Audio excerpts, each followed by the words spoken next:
Hi, I'm Mayor Paulette Guajardo, and due to the recent extremely hot and dry conditions, the City of Corpus Christi has entered into Stage 1 mandatory drought restrictions to conserve water. The city will be monitoring Stage 1 compliance, and I strongly encourage you to follow these water-saving tips. Please do not water your lawn between 10 a.m. and 6 p.m.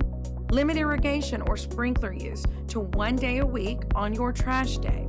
And limit home foundation watering by using a handheld hose or drip irrigation to 1 day a week. You can hand water your lawn with a hose that has a shutoff nozzle on any day of the week.